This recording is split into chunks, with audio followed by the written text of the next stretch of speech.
Performance ആവാം. പക്ഷെ അതിനു മുൻപ് ചില കാര്യങ്ങൾ, പ്രധാനപ്പെട്ട ചില കാര്യങ്ങൾ പോവേണ്ടതുണ്ട്. അതായത് കഴിഞ്ഞ ദിവസം, അതായത് ഇന്നലെ വരെ ഇവിടെ നിന്നിട്ട് എല്ലാവരും കണ്ണൂരുകാർ ഞങ്ങളാണെന്ന് പറഞ്ഞു. പക്ഷെ തൃശ്ശൂർ ഞെട്ടിച്ചുകൊണ്ട് ഇതുവരെ സംസ്ഥാന സ്കൂൾ കലോത്സവത്തിൽ ഇങ്ങനെ ഈ അടുത്ത കാലത്തൊന്നും തൃശ്ശൂരിന്റെ ഭാഗത്തു നിന്ന് ഗംഭീര പെർഫോമൻസ് കണ്ടില്ല. 814 പോയിന്റുമായി കണ്ണൂരിനെ 4-ാം ദിവസം മലത്തെ അടിച്ചു എന്ന് പറയാൻ പറ്റില്ല, കണ്ണൂരിനൊപ്പം ഓടിയെത്തിയിട്ടുണ്ട് തൃശ്ശൂർ.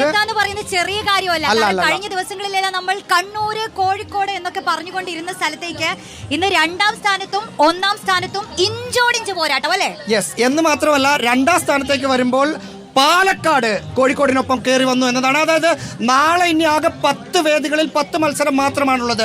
അവസാന മത്സരത്തിന്റെ റിസൾട്ട് വരുമ്പോൾ മാത്രമായിരിക്കും 63ാമത് സംസ്ഥാന സ്കൂൾ കലോത്സവത്തിന്റെ സ്വർണ്ണക്കപ്പ് കണ്ണൂരിലേക്കാണോ, തൃശ്ശൂരിലേക്കാണോ, പാലക്കാട്ടേക്കാണോ, ഇതൊന്നുമല്ലാതെ അവസാന ദിവസം കോഴിക്കോട് അങ്ങനെ ചില ഡ്രാമ കാണിക്കാറുണ്ട്.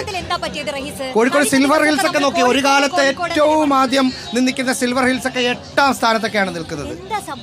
അറിയില്ല, സത്യം പറഞ്ഞ പാലക്കാട് ഈ പറയുന്ന ഒരു മുന്നേറ്റം നടത്തുന്നതിൽ എനിക്ക് വ്യക്തിപരമായ സന്തോഷമുണ്ട്. എന്റെ സ്വന്തം ജില്ലയാണ് എന്ന് തോന്നുന്നു.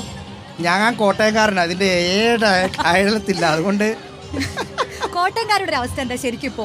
കോട്ടയത്ത് അറബിക് കലോത്സവത്തിലൊക്കെ പ്രതീക്ഷകളും ആശകളൊക്കെ അവര് ഇതിന്റെ പിറകെ നടക്കാത്തതാണ് ആണല്ലേ? വേണ്ടാന്ന് വെച്ചിട്ടാണല്ലേ വിട്ടുകൊടുക്കുക? മൊത്തം രാജ്യം വിടുവാണ്. അപ്പോ ഈ പറഞ്ഞ പോലെ ഇഞ്ചോടിഞ്ച് പോരാട്ടമാണ് 1-ാം സ്ഥാനത്തേക്കും 2-ാം സ്ഥാനത്തേക്കും നടത്തുന്നത്. പോയിന്റ് നിലയുടെ കൂടുതൽ വിവരങ്ങൾ നമുക്ക് അറിയണ്ടേ? നമുക്ക് പറഞ്ഞു തരും അഷിൻ ഡിയാഗോ. അഷിൻ, കമോൺ. അഷിൻ, എന്താ ഇവിടെ സംഭവിക്കുന്നത്? പോയിന്റ് ഒക്കെ മാറി മറിയാണല്ലോ. റോഷിനി, ഒരു രക്ഷയില്ല. കാരണം പുറത്ത് നല്ല ചൂടാണ്, അതിനേക്കാൾ 10 ഇരട്ടി ചൂടാണ് മത്സരവേദിയിൽ നിന്ന്. അതുകൊണ്ടാണ് ഞാൻ ഗ്ലാസ് അതെന്തായാലും നന്നായി. കാരണം ഈ കുട്ടികളുടെ കണ്ണഞ്ചിപ്പിക്കുന്ന പരിപാടികളാണ് നടക്കുന്നത്. ഇപ്പൊ നേരത്തെ നിങ്ങൾ പറഞ്ഞ പോയിന്റ് നിലയിൽ നിന്ന് നല്ല വ്യത്യാസം വന്നിട്ടുണ്ട്. ഇപ്പം തൃശ്ശൂരും കണ്ണൂർ ജില്ലയുമാണ് 819 പോയിന്റുമായി ഒന്നാം. 814 എന്നത് നമ്മൾ കേറാൻ നിൽക്കുന്ന സമയത്ത് 14 ആയിരുന്നു, ഇപ്പൊ 19. അതുപോലെ തന്നെ പാലക്കാട് 815 പോയിന്റുമായിട്ട് രണ്ടാമത് തന്നെയാണ്. അവർക്ക് നേരത്തെ 811 ആയിരുന്നു, അത് മാറിയിട്ടുണ്ട്. കോഴിക്കോടാണ് 813 പോയിന്റ്. 829 ആയിട്ടുണ്ട് കേട്ടോ ഇപ്പൊ നമ്മൾ ഈ പറഞ്ഞുകൊണ്ടിരിക്കുന്ന സമയത്ത്. പോയിന്റ് നില ഓരോ സെക്കൻഡുകളിൽ മാറി മറിയാണ്. അതായത് ഈ സ്വർണ്ണക്കപ്പ് ഈ 4 ജില്ലകളിൽ ആർക്കും കിട്ടാം. 1-ാം സ്ഥാനത്ത് നിൽക്കുന്ന എന്ന് പറയുന്ന 2 ജില്ലയ്ക്ക് മാത്രമല്ല, 2-ാം സ്ഥാനത്ത് നിൽക്കുന്ന ജില്ലകൾക്ക് സാധ്യതയുണ്ട്. തൃശ്ശൂരും കണ്ണൂരും 829 എത്തിയിരിക്കുന്നു. പാലക്കാട് 825, കോഴിക്കോട് 823. അതായത് 2-3 വ്യത്യാസം മാത്രമേ ഉള്ളൂ. രണ്ടാമതാരാണ് മൂന്നാമതാരാണെന്ന് നിശ്ചയിക്കുന്നതിൽ. പക്ഷേ ആദ്യത്തെ പോയിന്റ് കണ്ണൂർ, തൃശ്ശൂർ ഈ 2 ജില്ലകൾ തമ്മിലുള്ള പോരാട്ടമാണ്. കാരണം ഇനി മണിക്കൂറുകൾ. എനിക്ക് തോന്നുന്നു 1-ാം വേദി സംഘനൃത്തം ഒക്കെ എടുക്കുന്നുണ്ട്. കാലാകാലങ്ങളായി സംഘനൃത്തം കോഴിക്കോടുകാര് അടിച്ചോണ്ട് പോകുന്ന ഒരു ഐറ്റമാണ്. ഇത്തവണ അങ്ങനെയാണോ അറിയില്ല. കഴിഞ്ഞ പ്രാവശ്യവും ഇങ്ങനെ തന്നെ ആയിരുന്നു. ഇത് അവസാന നിമിഷത്തിൽ ഒരു അട്ടിമറി ഉണ്ടല്ലോ, അത് നമുക്ക് പ്രതീക്ഷിക്കാം അല്ലേ?